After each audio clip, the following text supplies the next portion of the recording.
Hey guys, welcome to a new week. This week we got Daredevil Born Again Season 2 Thoughts by Isaiah and Phil, Invincible Season 4 Episode 7, and a special quick little chat with producer Tyler about Tick, Tick, Boom. But anyways, this is another episode of the Film Podcast where we talk about films the way that anyone can enjoy. Whether you're new to movies or a seasoned fan, you're in the right place. We don't talk about how much of a tongue twister that is. Yep. I almost messed it up really badly. And that would have been embarrassing because I nailed it on the first take, and now I would have messed it up on the second one. Thanks, dude. By the way, thank you, Phil. How you doing? I'm doing good in a way, a little good. Yeah. A little, sad because we'll talk about it. Yeah. Reasons, but should we bring it up? Let's bring it up right now. This is my last week on the Film Podcast. I broke Phil's heart the other day. He called me up. He gave me some ideas. He was like, "Hey, I'm curious about your thoughts on this, that, whatever." And I was like, "Hey, dude, I have some news." And just to be fully transparent with you guys, like, I'm not leaving because anything Phil did or Tyler did or anything like that. I do hate Phil though.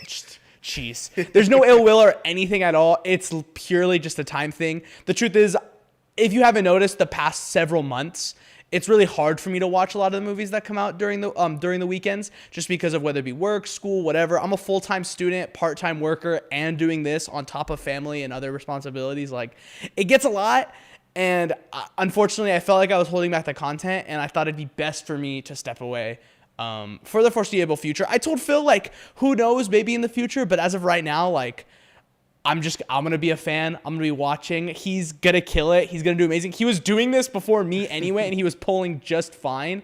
So, honestly, I think this channel is going to be 100% okay, and I can't wait to watch as a fan and comment mean things at you when you have bad takes. It's going to be fun. He's going to say some crazy I'm going to say some mean stuff. I'm going to say some mean stuff. But anyways, like, yeah, that's just what's going on. But we want to kind of go through the episode normally, and then we'll talk about it a bit at the end again, just a quick reminder. But I'll be around. I'll be commenting. So, yeah. Phil, I had a weird week.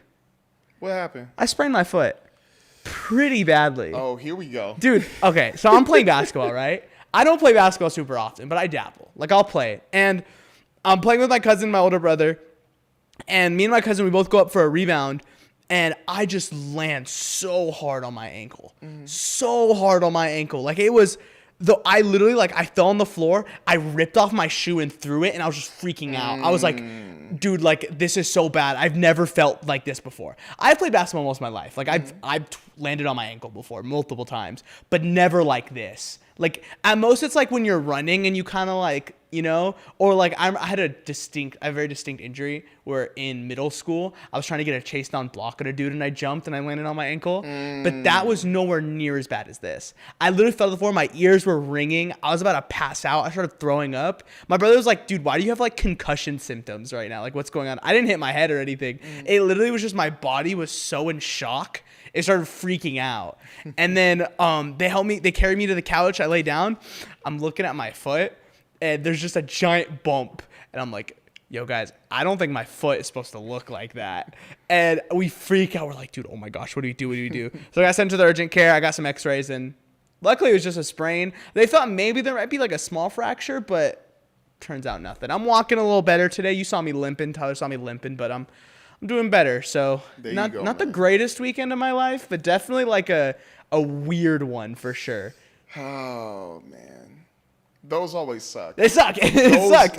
Really it was the worst. I used to play basketball. Used to play in high school, junior high, and that is the worst injury you can get in basketball. Yeah. Like, it sucks.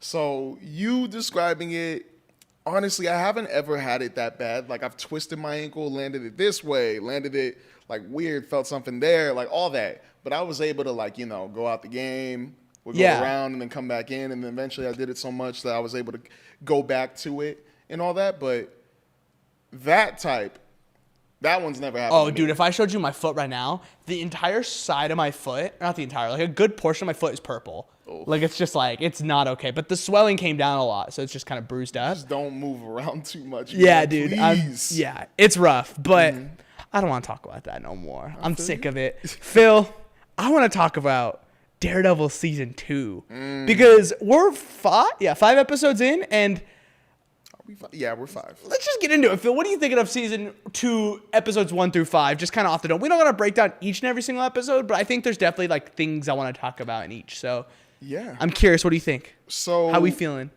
I'm also gonna pull something on my phone. Like over and over again, like we already talked about the start and how I felt about like the first episode. Like I loved it. Yeah. Every episode so far has been like a home run to me. Wow. Like I love it so far. I'm really like in tune. Like the standout episode to me, like these last 2 episodes have been really good, especially episode 4, which I think might be my favorite because low key the whole time, and I'm bringing up a scene. Spoiler alert. Do it. Spoiler alert. The bullseye diner fight scene. Yes, dude. So cool.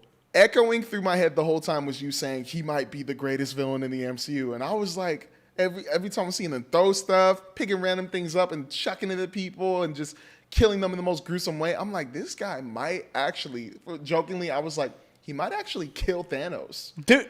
Give him a nuke that's like a baseball. He'll chuck it straight to his head and just blow him up. Put Bullseye in a kitchen and he's killing Thanos. That's all I'm saying. Put Bullseye in a kitchen. For real, though, like all the stuff he was grabbing, all the stuff he was throwing, I was like, this is really well choreographed. This looks insane. The fact that he used Frank Castle's name to get all those DVTF agents. Oh, yeah. Down, is it DVTF? Or ATVF. Whatever. Whatever, the cares, sucky bro? dudes. Yeah. I hate them. They just came in, everybody get on the effing ground. I'm like, okay, all right. Y'all don't know. Y'all don't know. That call. Y'all don't know. Right when he put the mask on, I was like, oh. Dude. Oh, wait. Nah. You ain't gonna. And he went in. And him even just picking up the blood and like writing the bullseye like symbol. the ketchup when he picked up the ketchup. It's ketchup. Yeah. I was like, what are you doing? When I saw that, I'm like, low key, this has got to be the coldest intro to like an episode ever. It doesn't help also that the Daredevil intro theme is so good. Where like he does that thing and then it cuts to like the like it's just so good. That was really well done. Like I was very impressed. But I'm just overall very impressed with how they're doing this season because like we're getting more of like what's going on with the rebellion against Kingpin and his whole sucky bad guys. I'm not even going to try to pronounce it. We're getting more into Kingpin, which I love, by the way. Like how much power he has, how insane he's going, how more insane he keeps getting. And I really also do like how much we're also learning about Bullseye. Yeah. And it was weird when he was like, I'm trying to be a better dude, and that whole chase fight scene with Daredevil and stuff. Like, I'm one of you now. I'm a vigilante good guy. I'm like, that'll never happen. You're not, bro. I'm sorry, you're not. Every time he mentions Foggy, I'm just like, shut up. And then whenever Matt punches him, I'm like, that's for the fans right there. Anytime he mentions Foggy, I feel like Matt like punching him and doing it every time is like us as fans. Yeah, it's like that's what we want to do. Shut up. But oh my bad. No, I was like I agree. I'm happy that like I think people kind of always knew that he might be up there for like best villain in the MCU. But I think like this season, if any, is just like, dude, Wilson Bethel is just so good at playing that character. He really is. He is freaking Poindexter, dude. I always forget his first name. I remember Kingpin going like Poindexter. It's so good. It's so good. And hey, by the way, Kingpin 2, just freaking Vincent D'Onofrio playing Wilson Fisk is also just incredible. I can't believe we're watching a show where you could literally point to any performance in it and you could say like, oh, this might be up there for like some of the best character work in the MCU. Oh, yeah. Genuinely. I think the stuff they're doing with Kingpin, the stuff they're doing with Vanessa Fisk. Ooh. Oh my gosh. Can we talk? Okay, I want to bring this up. This show took a swing. It took a swing. I'm going to say it. Spoilers. Killing off Vanessa Fisk is a swing. That is a crazy thing to do. And like the moment was great, like it hit hard, but also the entirety of episode 5 that sort was of like, incredible. Why did I feel bad for Kingpin? Like, why was I actually being like, man, dude, this sucks? You know why you did? Why? Because it made us feel like she was going to survive. Yeah, right? And then bro, can I get some... What'd she say? Lemon juice or something? Pineapple juice. Pineapple juice. And he's like, you don't like pineapple juice. And instantly I went, is her brain okay? Yeah. Okay. I thought her memory was gone. That's what I thought they were doing at first. But I love how, like, she brings the best out of Kingpin in a way. Like, she calms him down. And so seeing him, like, yeah, we can get you pineapple juice. Nurse! Pineapple juice! Nurse! And then, like, Yeah, like all that, and then she's like freaking out, and then Vanessa's like, "Why did you scare her?" He's like, "No, I didn't." I'm like, "Bro, this is I don't know why I like this, but it's sick, but it's very cool." And then seeing that moment, because you're thinking, because this is another reason why it was good, because because Matt Murdock narrating the whole thing, going like, "No, you don't understand what he's gonna do to us vigilantes because you killed Vanessa." Well, we don't know that yet. Well, we better like make sure, because we're feeling it too. We're feeling like that nervousness, that anxiousness of like, what's he gonna do? What's he gonna do? Martial law. He's about to explode. And then so that final like him screaming, seeing them working on Vanessa, and she just goes into the light is like, episode 6 ain't gonna be okay, bro. Yeah, dude. Like there's gonna be some bad stuff happening in episode 6. I think so too. At least like the lead up. Honestly, I think we're setting ourselves up for a banger last episode. I need Black Suit Kingpin. Dude, if he puts on the black suit, just know, run. Dude, speaking of black suit, something I'm really appreciating this season is, Daredevil's repping the black suit. Mm-hmm. I'm liking that as the season's been going on, the paint on it is kind of like smearing off, and you're starting to see the red back again. Mm-hmm. I think that's just a really cool detail. Something that I know like Twitter's obsessed with is like, I wish characters had more battle scars, or I wish suits got torn up more and ripped up and whatever. And I think to a certain extent that's true. I think a lot of superhero media now doesn't usually do it as much as like the Sam Raimi Spider-Man movies used to do it a lot, and some other examples I can't even think of. But like, I love that like what do you call it? Like it's just it slowly reverting back. Like you could tell that like he's working hard, and that every punch he takes, every like kick, everything, every time he throws a punch, like the smear off is like him sort of like it coming off, you know? I just think that's a really cool like detail on like passage of time or whatever. Just some bullcrap like that. It's just one of those little details that I'm like, I appreciate that, you know? Just a cool thing. Bro, I'm very excited, and I'm also even more impressed with the fact that they're keeping these side characters like BB and Heather, Kirsten. I'm trying to remember. Who's Daniel? Daniel's the guy Daniel I like. Blake. I love Daniel so much, bro. I love Daniel. Honestly, Daniel and Buck. Can I be on? Oh, Buck is the British guy, right? Yeah, the British mercenary. That guy is cool. But here's the thing. Can I say something? Mm-hmm. BB's great. What she's doing is super awesome. I don't appreciate what she's doing to Daniel. Yeah. It's pissing me off at this point. Episode 5 was a nail in the pissed me off. That pissed me off. I'm not gonna lie. That pissed me off. Because Daniel, look, he's working for a bad dude, and he's well aware that he's working for a bad dude. He's not a good guy. But like, he's such a good guy, man. Like he's just such a good guy. You know, he's really funny. Messed up in the head. Look, he's not messed up in the head. He's just dumb. That's the truth. He's just really stupid. So like 5%. He's taken by the power. You know, he wants that money. He wants that power. Like that's what he wants. So siding with Fisk is how he's gonna get it. But he's not a bad guy. Like he is very like just there. Like he doesn't. He's a fan who lets Kingpin get away with too much. 100%. And freaking like I love.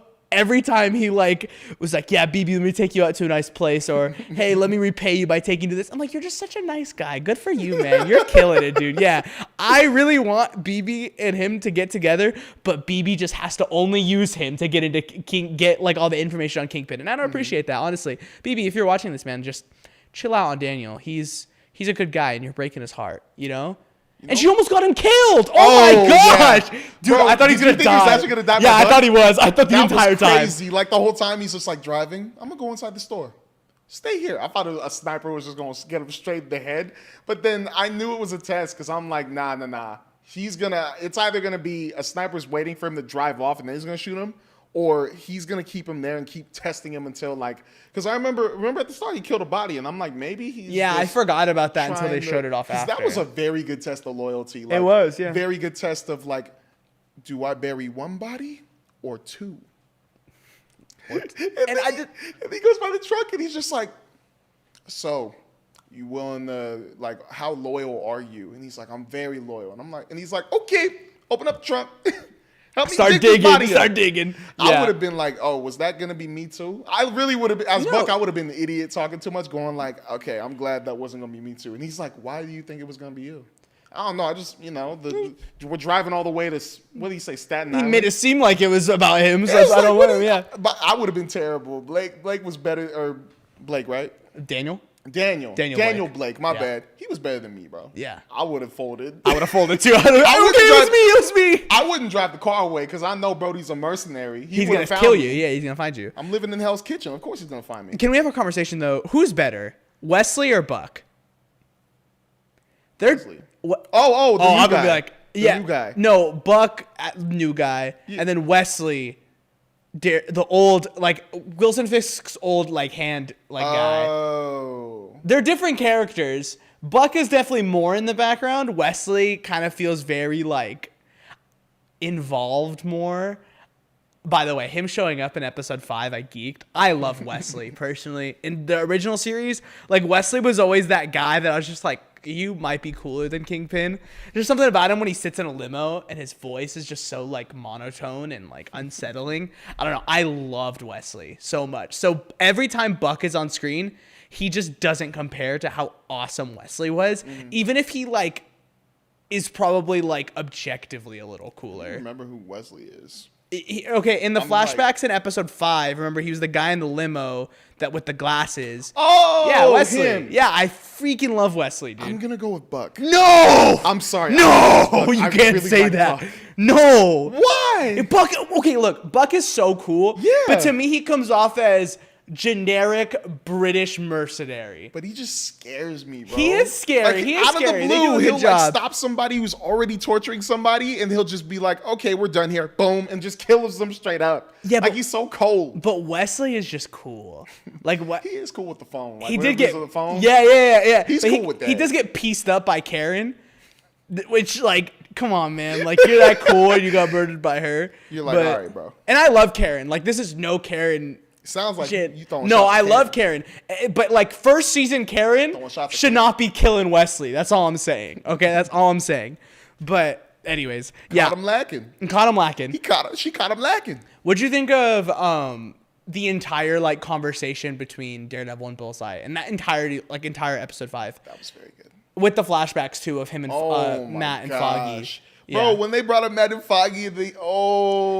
Foggy, I forgot he was miss gonna be in Foggy, it. bro. I do too. I miss Foggy. Like, he's such a good person. When he opened the door and like went over to, like his friends thinking it's gonna be one of those mercenaries from Kingpin, because Brody was like, "No, I know what's gonna happen. Right when they let me out, they're gonna come to my house Yeah. and kill me." And Foggy shows up and he's like, "No, I'm gonna be here with you, bro." I'm like, "Foggy, you a real one, man. Like, Foggy's you so really cool. a real one." I miss him, dude. I kind of want them to retcon his death. Like, I really want him to just be like, "Yep, Lazarus Pit. I'm just kidding. Like, look, and here's the thing is, at the point of where the show is at, I don't think you can bring back Foggy because Bullseye's so confident that he killed Foggy. Like, they keep saying it. Like, Bullseye keeps saying, like, Foggy, you know? Like, and I'm just like, okay, you're hammering this in my head. To me, I'm like, okay, I can't keep thinking Foggy's just going to magically show up because at this point, like, he just isn't. But if he did, I wouldn't be sad because I love Foggy so much. And also, hot take. Can I have a hot take here? I like the Netflix style more than I like the new Is that a Born hot Again take? style. Maybe it's not. Maybe I don't want to like be like, yeah, I'm so different. But I like I like how it's shot more. I like the colors of it more. I will be honest, I think so much of Daredevil Born Again is really hard to see.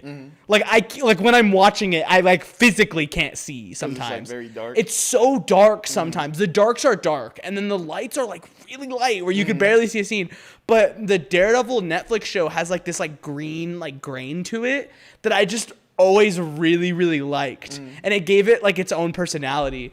And like I think Daredevil Born Again just kind of looks like a very high budget Disney Plus show, which is fine. Like and it does look good. Is when it's outside on the streets of New York, it looks great. But when it's inside buildings or like for example, episode 1, season 2, when they're on the ship, I could barely see what was going on. Oh, season 2. I Yeah, got season so 2, confused. sorry, yeah, I was season 1, jumping, episode yeah. 2. I was like, I thought they were on the ship in this one. Season My 2, bad. episode 1, yes. Like I had a hard time seeing. Maybe it's like a quality thing on my screens, but for the most part, like I had a hard time seeing. Daredevil, the original show, I never really had that problem. But I did like the way it looked on the original. Like, only because, once again, the Ben Affleck movie, that was my first thing to Daredevil. So I liked the way it looked on the Ben Affleck movie. So then when I saw the show on Netflix, I had my ups and downs with it, but I really did like the look of it. Like, it reminded me of the movie, and it also gave us a better version of Daredevil. I can admit that, obviously. yeah. Obviously. Charlie Cox is the Yeah, GOAT. obviously. Charlie Cox is the GOAT.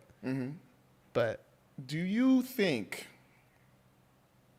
this may be a reach? okay. And I know he ain't coming. Yeah. But do you think there's going to be a connection here to Spider-Man Brand New Day? Okay. Are you familiar with what the BAFTAs are? Yeah, you talking about the awards? It's The a video BAFTA game awards? showcase. Yeah. It's a video game award show, or specifically the BAFTAs. I think they have multiple BAFTAs, but I was about to say, never mind. they might have Continue. multiple BAFTAs. But this weekend was the video game BAFTAs, and Charlie Cox was there because he got nominated for an award. Good for him. Congratulations. I love you. And someone asked him, "Hey, you know that little trailer of Spider-Man Brand New Day? Are you edited out?" And he keeps like, "Not in it. I don't even know what you're talking about." He's in it. He's in it, man. Come He's on, in it, you bro. I can't know he's trick in me. it. You gonna let the hand just like be there? I don't think that there is going to be a connection in this show. I don't think they're going to tease him at the end. But I really want him to be in Brand New Day. And can I be honest though? Did you see the photos that the actor for Luke Cage posted? Yeah. Okay, kind of spoiled some stuff. I told you. Yeah, I you told did. you. And look, he kind of spoiled some stuff. So I'm a little concerned about like The Defenders. more so like, did you see the images? I saw Luke Cage. I saw Iron Fist. Okay. I mean, we know Jessica Jones. Did you see the fit that Charlie Cox was wearing? Okay. Can I spoil it? Yeah. He's in a jumpsuit, like a prison jumpsuit. So, Oh. like, here's my thing is, Oh, wow. I'm worried that he might have just spoiled the ending of season 2. But at the same time, maybe this is like a very ultra, like we're going undercover in a prison in season 3 type thing. Because there's no way he would make that slip up, right? Because look, if this season, and here's why I bring this up. In this season, if it ends with Daredevil going to prison, there's no way he's in Brand New Day. Unless timelines. No, there is a way he's in Brand New Day. Because remember that the fight, the trailer, the fight, it happens in the prison. Oh, they're going to bring You see what I'm talking about, bro? But then why in season 3 set photos would he still be in prison? Spider-Man breaks him out. And then he goes back, and then he goes back, and then he goes back. That's crazy. Because he's such a good Catholic man, he goes back to prison, of course. Yeah, of course, of course. But that's crazy, though. So that might... So That yeah, it's could kind be of the confusing. answer. Like, I don't know, but... Because a lot of the stuff that was happening, the tank crashes in the... Wait, so what's the... what's the prison called that the tank crashes into in Spider-Man Brand New Day? Oh, I don't know. Okay, never mind. He's probably... Well, I'm just going to keep it simple. He's probably in that prison. Yeah, He let's hope. probably is. Let's hope, because I really want to see them fight together. I think it'd be really cool. But yeah, I'm trying to think of other stuff I want to talk about in season 2, because like there's a lot of stuff. Like, dude, I feel like there's still a lot we haven't seen yet. yeah, Jessica think- Jones we're waiting for. That too. I'm but thinking next episode. next episode 1000%. Because For how sure. many episodes are they doing? 8 or 9? 8, and they're then doing 8? 8, Wow. and then right after is the Punisher. So it's episode 8, and then the following week is the Punisher special. Mm-hmm. So however that is gonna be, which that I'm so Marvel is cooking, bro. Marvel's cooking, dude. Marvel's Genuinely, cooking. like with this show and the Punisher thing, hopefully being good. Spider-Man's gonna be a great. Avengers, Doomsday. People got to see the trailers. I won't say anything. I read everything. I was like, I don't care. I'm gonna I'm read excited. it. There's some insane stuff they're doing. So look, we're so back, and I can't wait to be here to watch it. Like genuinely, Well, I'll call you. I'll we'll call you. definitely talk. Yeah, We'll I'll call definitely you. talk. But it's gonna be awesome, and I think if you're out on the MCU, sorry, dude, you got to come back now because really we're here, do. we're present, and it's gonna be awesome. I got one more question, then Yeah. we can move on to the next segment. Do it. News came out Sure. that they're re-releasing Avengers Endgame. And that there are going to be new scenes Yep. that connect, To Doomsday. or it's a direct segue to Doomsday. What do you think about that? That makes me very excited. I think that's very cool, actually. And you know me, I'm team like, no, that's stupid, whatever. No, like, this is one of those weird, this is where I'm like, hey, that gets me really excited. Because to me, what it tells me is, hey, I feel like you guys have like a very strong vision, where originally I was like, this is so blatantly a cash grab. Now I'm like, no, I feel like the Russo brothers actually might have 100% cooked. Like, genuinely, I think this is going to be incredible. I hope, at least. I really want it to be incredible, dude. Because if Doomsday sucks, that's it, right? If, like, Infinity War was important because it was like the capstone to everything. It was like, hey, this is how we end it, and we're here. Avengers Doomsday, I think, has to be the thing that revitalizes everyone's love for Marvel. Well, honestly, man, just even hearing about the whole X-Men thing and the fact that X-Men is going to be like their really big like main group that they're going into the next like MCU saga with, I'm already excited for that. So I mean, it can't knock me. It really can't. No matter what, I'm gonna watch. No, for sure. Watch Secret Yeah, Wars, like us, it's different. But I mean, more so mainstream. I honestly think people are gonna receive it well. I hope so. Especially for the stuff I heard about. I think that this is probably gonna be a $2 billion box office hit For sure, without a doubt. And like, also, I think people will enjoy it. And also, did you see what Oscar Isaac confirmed? Ah! You see that? Yes! You see that? Yeah, Midnight Suns, baby. If Mahershala Ali ain't in the Blade costume in that Midnight Suns project, I will riot. I will. He will. And it's going to be bad. No, I'm not even joking. Izzy's going to have to call me to try to calm me down. That's how bad it's probably going to be. Yeah. So a lot of exciting stuff to be excited. A lot of great stuff to be excited about for Marvel in the future. And I can't wait to see what they do, man. Kevin Feige's there. Even with all this VFX, there's a lot of drama going on too. There's a lot. Terrible. That was awful, by the way. I shouldn't have used the word drama because that makes it sound like there's two sides to it. This is one of those weird situations where I'm like, dude, yeah, what the heck are y'all doing over there? Like, that's crazy. They fired the dude that's been with Marvel for, what was it, 15, 10 years? He's worked on probably almost every single Marvel project, like, ever. That's crazy. That's sad, bro. So sad, dude. So sad. So our hearts go out to like those VFX workers for sure, because that's just a really unfortunate situation to be in, especially when in a time where you would think like, hey, we want as many people to be doing these movies as possible. Yeah. It's clear that I think Disney's taking different approaches, whether that be with like a lot of more AI usage or, I mean, also like the whole, I know their specific statement was we want to hire on a project basis, which objectively is the right decision. Like that's how you should be operating things, but you just fired everyone. How about maybe assign those people to projects, you know? I don't know, just an idea. So yeah, just a really unfortunate situation, but yeah. All right, Phil. Invincible season 4 episode 7 is out to much respect, much love, sitting at a 9.9 on IMDb.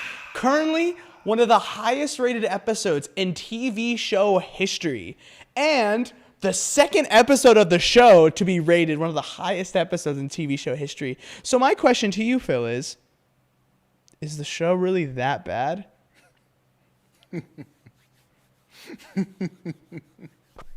I tried to tell you. I tried to tell you, bro. I'm sorry. This is so toxic. I love Thrag. He's the best. I love He's Thrag. so cool. I love Thrag. And I low-key think they gave us the coolest episode. And it might be cooler than the comics. It might be from the point we get to. I was gonna get into that later, but you brought it up. We'll bring it into now. I'm just saying. We'll bring it up now. Quick. I want to bring it up now, really fast. Like, talk about what we're going full spoilers. Yeah, I'll say it. The episode was incredible. It was so awesome. I have certain gripes. There's certain things that I clocked, and I was just like, "What the heck? Why does that look so bad?" Whatever. But this is one of the few times that this show has animated something better than the comic panels look, and that's crazy. I could have never, for me, it was, man, I just hope they make it look as cool as it did in the comics. And they made it look better and gave it so much more extra detail that they didn't need to give it. Yeah. Genuinely. And it was epic. It was so incredible. Just a fantastic, fantastic episode. Everyone putting Thrag on Fraud Watch. Dude, y'all gotta shut up so fast. I saw everyone being like, I need to apologize to Thrag because he's so cool. Bro, a lot of the people in my workplace, like, they watch Invincible and they come to me asking, like, what's gonna happen next? And I'm like, I ain't telling you a thing. So when the season started, they was all like, this Thrag guy doesn't even seem like he's all that. And I'm like, yeah, he's not really all that. And they're like, why'd you laugh like that? I'm like, he's not all that. He's nothing. They're just like, you just tell me. I'm like, I don't know what you're talking about. He's kind of weak. And then so I watch episode 7 and I'm enjoying it. Next thing you know, my friend saw it earlier, so I'm getting a phone call. He's like, bro, are you watching the episode right now? Who is this guy? What is this? What? He did that to Omni-Man? What the? And I'm like, I'm just sitting there smiling while watching the episode going like, yeah. I'm so excited. It just got me more excited. And I'm like, I'm going to have to call you back. I'm watching the episode now. And I hang it up and I'm just like, get seated. Bro, that can we talk? Okay. I like how this came into my head when, first off, I love how they go to the planet. He's floating there He's just, with like, his chilling. arms behind his back, like, proceed. Like, I know that's what he had in his mind, and I instantly knew in my head, I'm like, I feel like you guys should check those dead bodies, because I feel like a smart move would just be having actual Viltrumites just hiding in there. What do you know? That's exactly what they did. All of them come out, and I'm just like, yeah, that's something I would tell them to do. Yeah. Next thing you know, I'm thinking, why is nobody attacking, like, Thrag out of the blue? Because there were so many of them, like, fighting all these different Viltrumites, and they had different shots to get him. I'm like, why don't they just have Space Racer just, boom, he's just going to stand there. Literally, that happens, and it misses him, and he's still standing there like...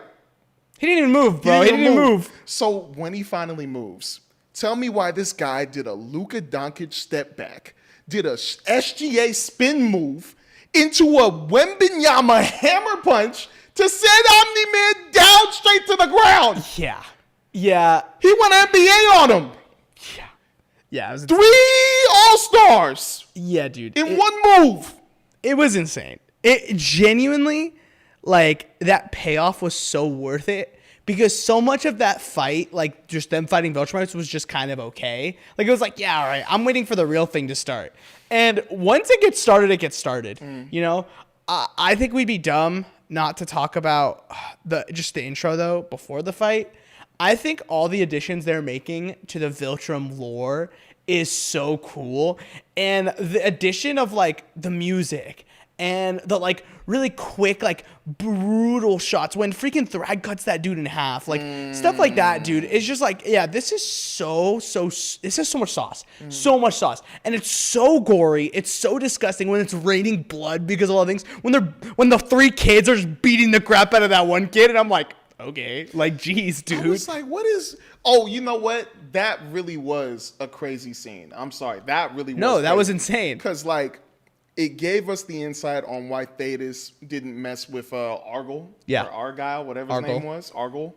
And it showed... I loved how it showed us, like, the aftermath of how, like, the thought process was after his death. And just how Thrag was just like, are you going to betray me?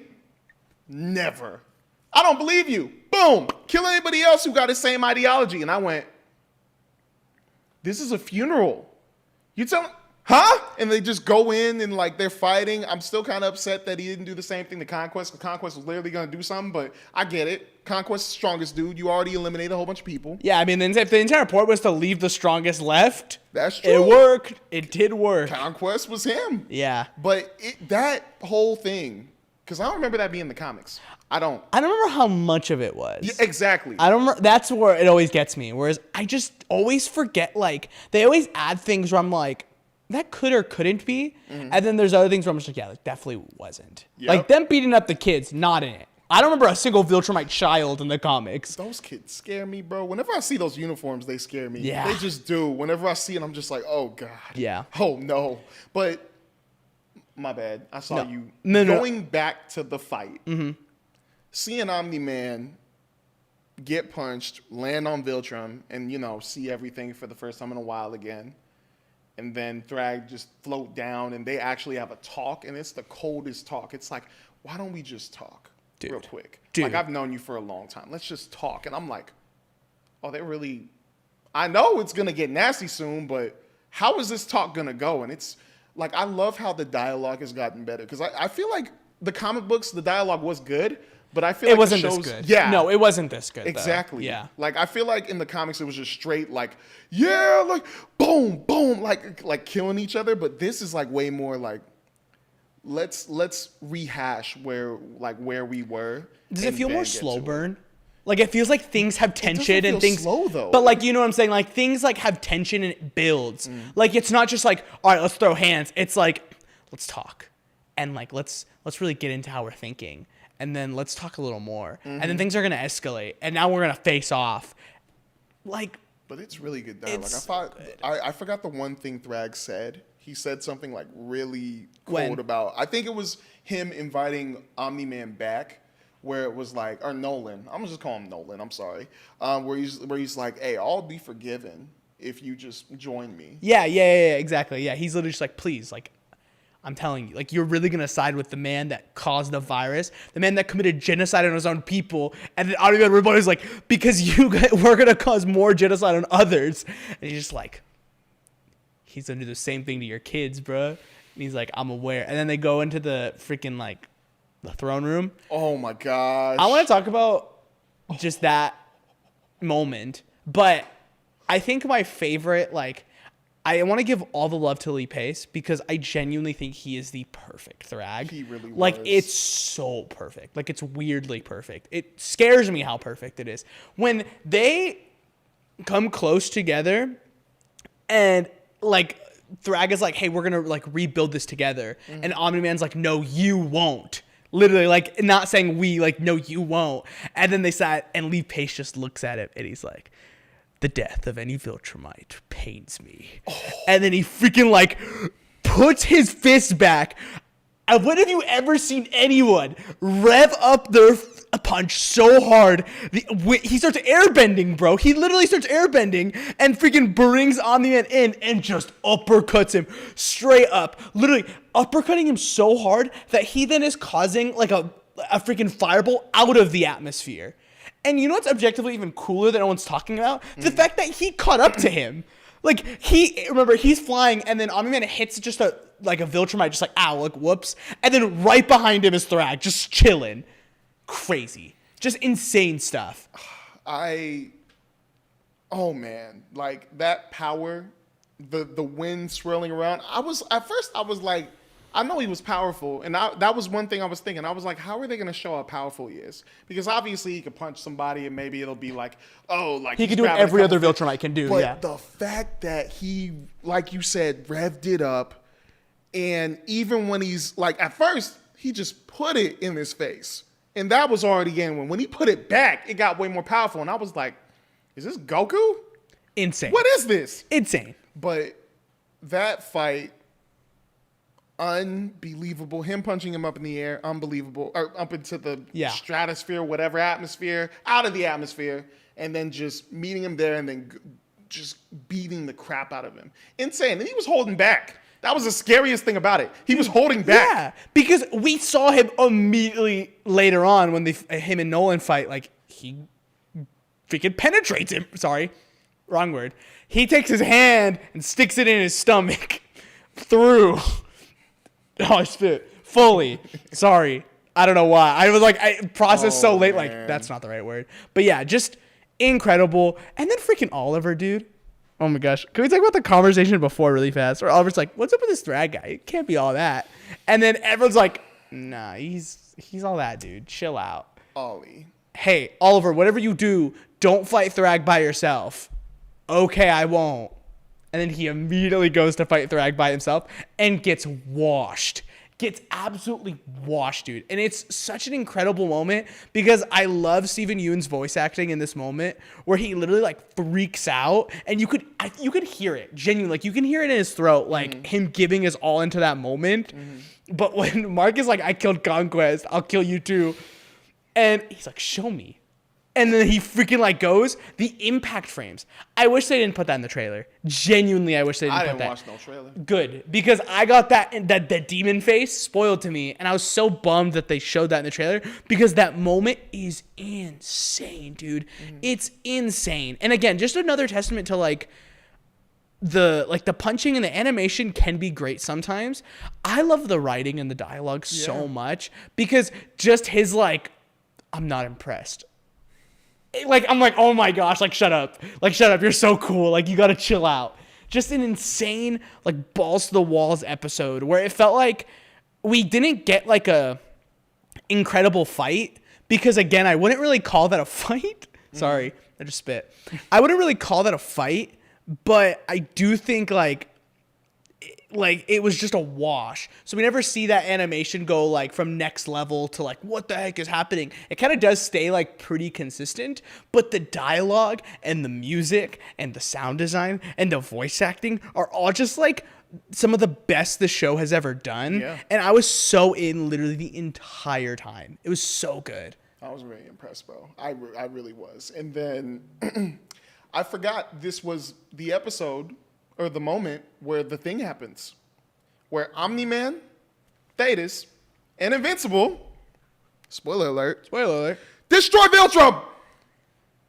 I literally, at first I was like, okay, they're going to go down, replan everything. And then when Alan and all of them like got picked up by those Viltrumites, and then Nolan says, no, keep going. I went, oh, this is the part? Oh, you forgot about it, really? I've been trying to forget everything from the comics, okay. like just to purely enjoy Invincible, and I'm so glad I forgot that part. But I literally, right when I saw that, and I saw they go like, Space Racer, shoot it. I went, nah. And let me tell you, that animation for just dumb.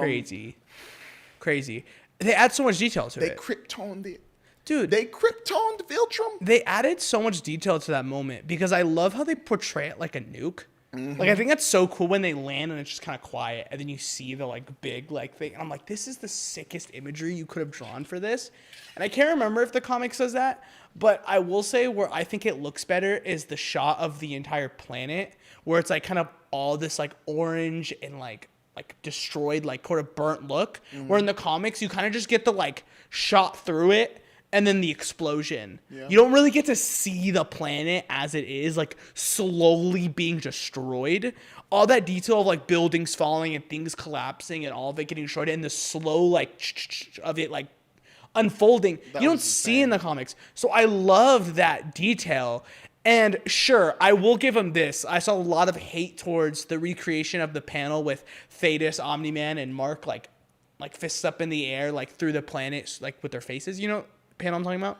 Because I low-key thought it was Ollie that did it with them. No. Okay. No, he's not in it. But there's like this shot of all three of them like arms in the air. And it looks awesome in the comics. In the show they recreate it, but the image is so like shaky, it's blurry. Intentionally, I think. I think they did that so they didn't have to like draw that comparison.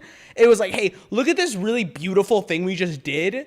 We're not trying to recreate this comic book thing because we're like, hey, we did this and added so much more detail to it than in the comics. And I was like, man, I've never seen this show make something where I was like, this is better than the comics because it's so much better than the comics. I honestly like that choice better because I feel like in the comic, that panel you're talking about was a little bit more triumphant. And I feel like that was a crazier moment where it's like, I don't know if it should be them doing that because now I'm kind of, because I was so in tune with like Thrag when I was reading that I was like, I kind of want to see more of his reaction. So just having them like go through and then just show the planet and then the next thing after that, I think was a perfect choice because that was a crazy moment. Insane. Like I guarantee you, people who haven't read the comics were just sitting there like, what is going to happen now? And we saw, bro, Thrag is scary, and the fact he went, you destroyed my home. I went, oh, this is General Zod on like.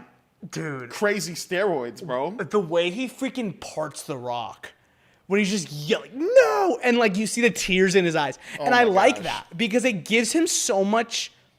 It makes him human almost. The fact that he's reacting in a way like that, in a way that you wouldn't expect a Viltrumite to react. Crying, really? Like, sure, your planet got destroyed, but like, come on, dude. Like, you're the most powerful being on the earth. You care about strength. People that cry aren't strong, you know? But him, it's like, no, dude, like, all emotions are out. That very much humanized him for me, even though what he does right after is just like crazy. When he freaking is like, I choose death, and he freaking flies so hard, every rock just is delayed past him, and he just freaking rips Thetis' head off and then squishes it.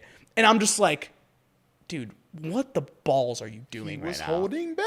He was literally like, it's the coolest thing ever. Genuinely. When he holds his head, he's like, Argo, you are avenged. And then freaking kills him. And he's like, you are all next. And he freaking goes straight into Omni-Man. Space Racer had the right idea. Oh, he freaking was like, no, let's get out of here. Come on, let's go, please. He's like, we gotta go. Alan and Tech Jacket are like, what about? I was like, you don't ask about them, Dip. We can't help him go. Yeah, they dude. just killed Thetis. Dude, Space Racer, by the way, the goat of the war. Oh, yeah. He carried, actually. He was the one that helped them destroy the planet. He was the one that probably killed the most Viltrumites. He killed so many. Like, actually, him, not even just him bringing in the Ragnars, but also just him shooting. Like, he was actually killing them. Oh Alan got like 2. Tech Jacket assisted 2. She helped with like the she assisted the 2. Scourge virus getting on him. And then he freaking decimated like 6 of them. He decimated so many of them that like even on the last one, even Craig is like, no, like he screams. I'm like, dude, yeah. Craig is funny. Or Krieg, whatever Krieg, you call him. yeah. Krieg. So good. Genuinely so good. I like that they gave Space Racer so much. They just did him right. Like they gave him so much justice because he is such a powerful character where I think so many people were like, Tech Jacket's not doing anything. Tech Jacket doesn't do anything anyway. Like that's just standard. Space Racer is dope and I'm happy they gave him that spotlight of like, dude, Space Racer can shoot a gun. You know, and that man has the most powerful gun in the universe and he's going to use the most powerful gun in the universe. I low-key thought he was going to get his shot off when he when he was like, I was like, oh, that's a sniper right there, man. He knows what he's doing. That's going to be a hit. When he missed, I was like, screw you. Yeah. What do you think about them ending the episode in the way that they did? Instead of ending it with like Mark and Omni-Man getting stabbed and all that stuff. I think that was needed. Yeah. Because now it takes us into episode 8. And I think we're getting to the point, like minus season 5. We know there's going to be season 5, but this is literally where my favorite arc is. Really? Like from here to next on, this is where my favorite arc is. I want to ask you what your favorite arc is. I'm curious. I can't spoil it. Yeah, we'll talk after. Because I'm curious. I'm just so excited because hearing my friends' reactions, hearing everybody's reactions to finally seeing how powerful Thrag is, I'm like, now they're going to want to know how powerful he is and they're going to want more seasons. So, I just can't wait to see what happens in episode 8. And I can't wait like to see, you know, if somebody dies, if somebody lives, like what they choose on that. It's going to be awesome, dude. It's going to be so good. I loved the way they ended it. I think you could have ended it with Omni-Man and Mark being basically dead, but I think it adds like a level of like fear when Mark literally hits they're going to Earth. I got scared, bro. Like what? I remember my friend, but here's why I think it might be a problem. Oh, I was about to spoil the episode. I was literally so close to spoiling the episode. I won't say it. There's a problem with it, and we'll talk about it when me and Phil film a special Invincible Season 4 review at the end. And we'll talk about it there because, sure, this is my last podcast. We are going to talk about Invincible one last time because I have to. I love Invincible so much. Guy. Here's the thing. Can I tell you one thing, though, before we just end it really fast, unless you have something else to say? I think Season 5 will be looked at like Season 2. I think it will. Because Season 5 doesn't really have like in the same way that like season 3 and I think 4 follow a very similar like arc, season 2 and 5 feel so similar where it's kind of like scattered plots that then come together later. That's how I feel personally. Don't worry. And like, we'll see how they do it. They like to move things around. And I love season 2. That's someone who loves season 2 so much. I think season 5 will follow that similar format. And I'm really curious to see how people will receive to that. Without spoiling anything, of course. Like I'm not saying what happens. But there's definitely like, I think, it isn't 4, and it isn't 3. So be ready, or I'm worried what the reception will be for 5. I just think you can't, ever since, you know, past season 2, you can't slow down from this point on. Like nothing slows down. So I'm going to be hyped no matter what. I'm excited too. I'm going to be sitting there with some popcorn, whatever I have in front of me, and I'm going to be like, oh, as long as they get that last panel, and you know what panel I'm talking about. As long as the last panel is the finish to this whole Invincible story, I am in heaven. Yeah. Yeah. It's going to be awesome. I freaking can't wait. But yeah. Anything else you want to say on Invincible? Nah, man. Just please watch it, bro. Please watch it. Please. Hey, it's number 2 on Amazon. Let me get my last panel on the animated. Please. Let me get that panel. That's all I want. I remember being so worried that people weren't watching it during season 2. And then, like, I think season 3 and 4 kind of caught, like, a fire that, like, people were just, like, kind of back on this. And now that they're hitting this yearly cadence, I think people are going to, like, stick around a lot easier now. So I think we're getting the full thing animated. At this point, bro, if you get past season 5... you renew it for 6 and 7, and then you're done. Because that's what Kirkman said he wants to do up until 7. Unless they might... I think there's potential they push it to an 8, but the way that it's going and the amount of issues they adapt, they should hit around 7 seasons. Yeah, so we'll see what happens. But yeah, let's move on to a special segment.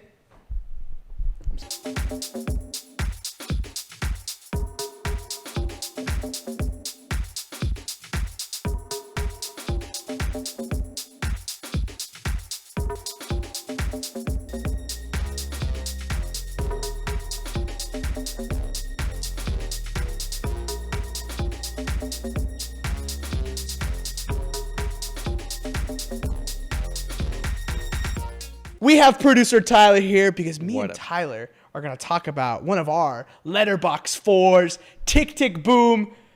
Tyler, we've never really talked about the movie before. No, yeah. I've been dying to talk about this, and I've been wanting to save this for like a special occasion. We had a couple months ago, we were like joking in the chat about like doing like a thing like, hey, what if like Phil was like absent at the beginning and I had to like fill in, and we'll just like go off on Tick Tick Boom and like cry about it not being on a physical release yet, which it totally should. I didn't know that until you told me that. I think that's Yeah. because Netflix does a lot of their movies on physical, or they'll do a Yeah. lot of their big ones on physical release. Yeah. So like Netflix has a relationship. There's this publishing company called Criterion Collection. They just like curate Yeah. a lot of interesting movies, and they have a deal with Netflix. And there's a lot of great movies that they published for Netflix, except Tick Tick Boom. So Like they're also reportedly giving us K-pop Demon Hunters and the Guillermo del Toro Frankenstein, but it's like, yeah, Tick Tick Boom. Where is it? Where is it? And that's so interesting because I think like Tick Tick Boom falls under that. Hey, this is a like award nominated movie. Yeah. This is an incredible movie, Yeah. and it sort of fits that mesh. Where I think K-pop Demon Hunters was also like just a commercial success. Tick Tick Boom wasn't really, but even still, like it had a theatrical run, like, and people talked about it way after the movie, leading into Oscar season. Like it was very much in the conversation. It's weird that it's not. Yeah, I definitely physical. got Oscar thoughts on it. Oh yeah, we'll talk about that too because I remember being so mad about that too. Yeah. Jeez. And I watched King Richard, so I can comment on this too. I can comment on this, but let's just get into it. Tell me, why is it on your Letterboxd for? Explain, please. This has when it hits in a lot of ways.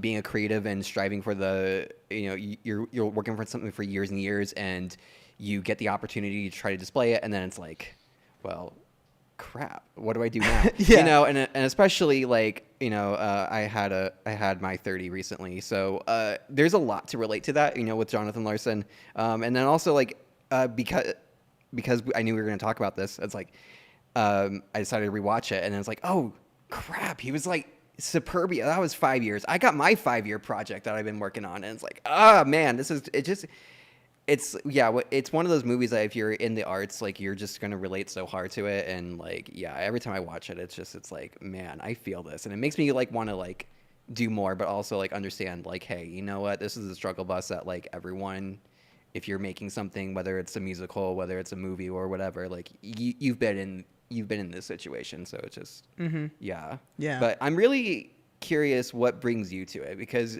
like on the outset, it's like you're very in the comic book realm. But I mean, like actually when we talk, I think we like line up on a lot of things. Yeah. But I am really curious, like because like explain what is in your Letterboxd top 4. Okay. And, like, let me double check. Okay. If I remember my Letterboxd top 4 is off the dome. Yeah, my Letterboxd has been weird lately. It's John Wick 4, Wall-E, this movie Tick Tick Boom, and then Logan. That should be. And I think you said that too. But yeah, I'm pretty sure like, it hasn't changed. that's like a really cool list. But Yeah. like, I keep it varied, and there's a trend there, Yeah, right? Here's the animated movie that pretty much raised me. Wall-E was the movie Wall-E and Happy Feet were the two movies I watched every single day for like most of my life. Logan changed my brain chemistry, and John Wick is the best action movie ever made, I personally think. So Tick Tick Boom is like, okay, there's a trend here. Like Isaiah likes action movies, and he has a lot of sentimental value towards Wall-E. Tick Tick Boom is a weird one because I watched it on a whim because I love Andrew Garfield because I'm a Spider-Man kid. I was like, yeah, like I should broaden my horizons. I should watch more movies, and I like musicals. Like I enjoy them. I'm not like I haven't seen a whole lot, but when I do watch them, I tend to enjoy them, and I tend to listen to the music on repeat. Like that's just kind of how I am. That's why I get a lot of my music like on my Spotify. It's usually music from movies that I watch or TV shows that I watch or video, whatever. Like that's just kind of how music comes to me. This movie very much a musical, very much about Broadway and making plays and stuff. But I think what made it this like 10 out of 10, this deeply resonates with me, is this strive to like make something great. As someone who isn't a creative, as someone that doesn't make movies or TV shows or write pilots or plays or anything like that, but as someone that is a hard worker and is someone who like will put themselves into something and like, I need to get good at this and I need this to be great. I need to show people that I can do this thing. Yeah. I very much relate to Jonathan Larson in that, where you can spend so much of your life doing a thing And sometimes like you're going to lose relationships or things are going to fall apart or you're not going to be there for people and things and whatever because you're so engrossed in what you think you should be doing that you can lose out on so much. But also at the same time, like you want to be something great, you know? And I think that's something that anyone can relate to. Yeah. Because I think all of us have this like internal desire to be something more. And I think this movie is the perfect encapsulation of what that journey looks like. And someone that succeeds in that at the end, but also who had to go through so much struggle to even get there. That's why. Like, that's why I love it so much. Yeah, because it's just such an incredible movie. The way I've always explained it to people is it's like reverse Whiplash. And because like Whiplash is very much the strive for perfectionism and that like the way it drives you like crazy. Like the way that I need to be this because I want to be the greatest person ever. Tick, Tick, Boom follows a very similar idea of, hey, I want to make it on Broadway. I want to be something. I want to be like the greats. Yeah. But it's less about the like anxiety and psycho, like, oh my gosh. And it feels more fun and lighthearted, but then sad and more relational. I think you get to see the way Jonathan Larson's relationships get affected by what he's doing more than you do in Whiplash. For Whiplash, it's very isolated and like, hey, I only care about myself, you know? Yeah, that makes a lot of sense. It's an incredible movie, dude. Yeah. Let's get into it. Yes. Favorite song? What's your favorite song?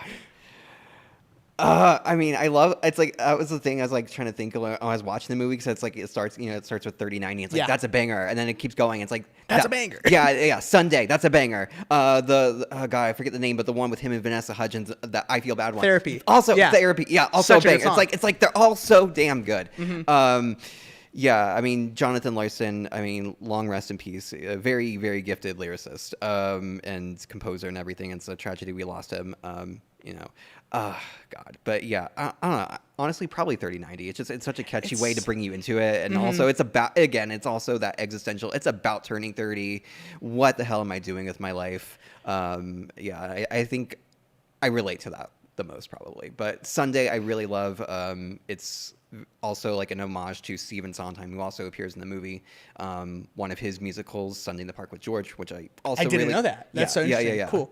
Yeah, it's like the whole staging for that. It's like actually like almost like a recreation of that scene from that musical as well. So it's like, That's why it kind of goes like very play-y, right? Where it like looks like you're watching it from a stage. Yeah, because it gets like flat, right? Where like the things when they come out of the diner, things kind of get. I'm trying to remember that properly, right? Yeah. Because like in that musical, like it's about the guy who did. I forget but there's this famous painting. Actually, have you ever watched Ferris Bueller? Yes. Okay, so that scene in the museum when they're like staring at that big like park or whatever painting. Oh yeah. So it's about that play, Sunday in the Park with George, is about I forget his last name, but George. He is the guy who painted that, and so the play is like a fictional like story background of like how did he come up with the composure, the whole thing of that. That's so cool. I didn't know that. Yeah. So like in Tick, Tick, Boom, like there's a scene where they're watching it like on, and that's why he like has this specific like he's fantasizing. But yeah, I don't know. Just as a tribute to both Jonathan Larson and Stephen Sondheim. I think I don't know. I guess it's a tie between those two. Like for me, can I be honest with you? Yeah. I'm not the biggest fan of Sunday. Okay. I think it's a great song. Yeah. But it was just never one of those ones that like I could listen to after. Where like I think it's a great in the movie. Yeah. But like if I were listening to this in my headphones, like, nah, man, like songs like Johnny Can't Decide. I'm like, dude, yes, like that's such a good song. But I think my two favorites are Why. That's the song he sings in where they would do like Shakespeare in the Park in New York. And he's on the isolated piano on the stage by himself and just basically singing about his life. Yeah. Oh, it gets me emotional every single time I'm watching it because that scene happens right after his friend tells him that he has AIDS, right? Yeah. So, HIV. Yeah. And it feels like everything is sort of crashing around him because at that point he had just broken up with his girlfriend. His best friend now has AIDS, and this play is not working out, and things are just like, what is happening? So him singing a song about like growing up with his friend and doing plays, and then like growing up, and now this is where my life's at, and I'm trying to do this thing, and like, hey, am I cut out for this? It's so good, dude. Yeah. Because I think so many of us have had that thought where we're in a field, I think especially an artful field, but even in my field, I'm trying to be an accountant. Like, come on, like, but I've been in my field and I'm like, am I cut out for this? Like, can I actually do it? You know?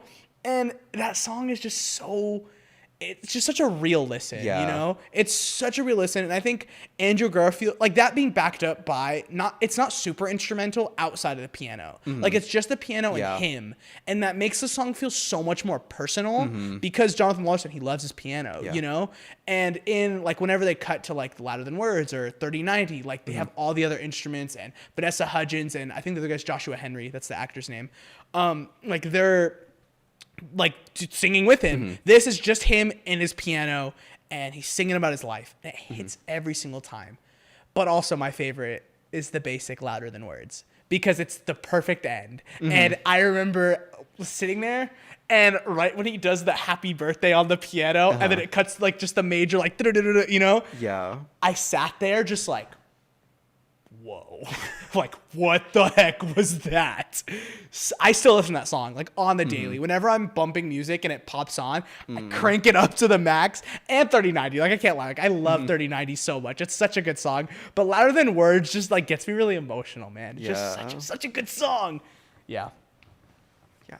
How else do we want to do this? Where else do we want to go? There's so many avenues we can jump to. Can I talk about one song really fast? Yes, go for it.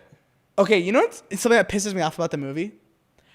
Green Dress not being in the actual cut of the movie. Like her, Andrew Garfield and Alexandra Shipp doing the dance and the song together.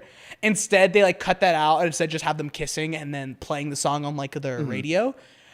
Man, that sucks because I think the song and the way it's shot and everything is so good. I'm like, why is this not in the movie? Like, I don't get it.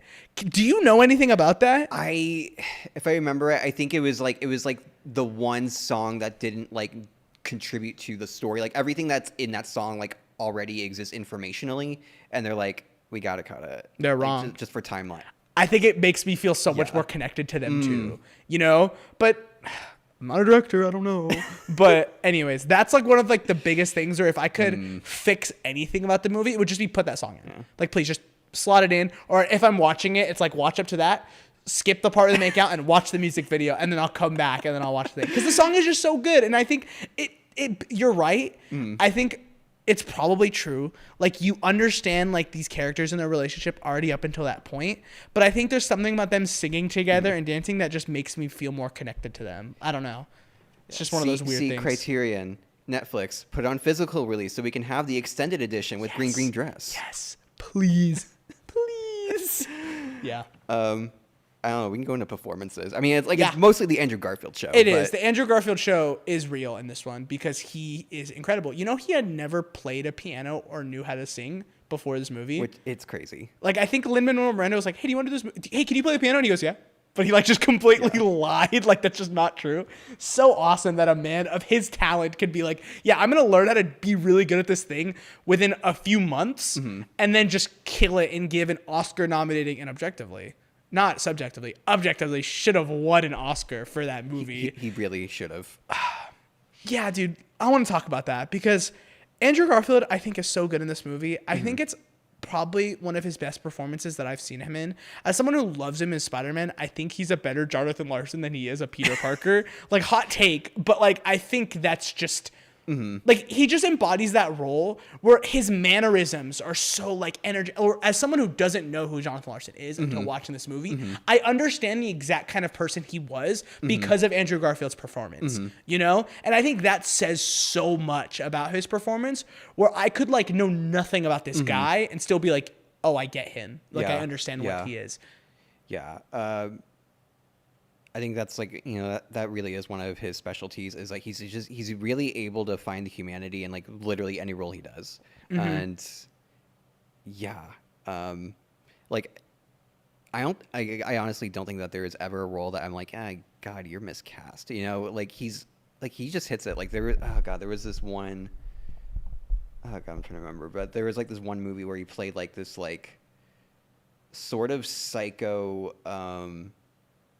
like influencer. I forget the name of it. I think it's like mainstream or something. But even then, like I mean, like, it's such an odd movie, but he does a great job of like even in the chaos of that, like being able to like get you at least to understand like why that guy he's playing is like so messed up. Yeah. But Jonathan Larson, man, like to be able to pull this off, it truly is phenomenal. And to like, you know, be able to get us into that headspace and to be able to like, because I think like also like on paper, like Jonathan Larson's like a jerk. Like even like when they were writing the movie, like his sister who's still alive, like she like told Lin-Manuel Miranda and the screenwriter Stephen Levinson, like, hey, like you like please like do not sugarcoat it, like go full in on like who my brother was as a person, and like to be able to balance that, like, yeah, Andrew got sauce. He got sauce, dude.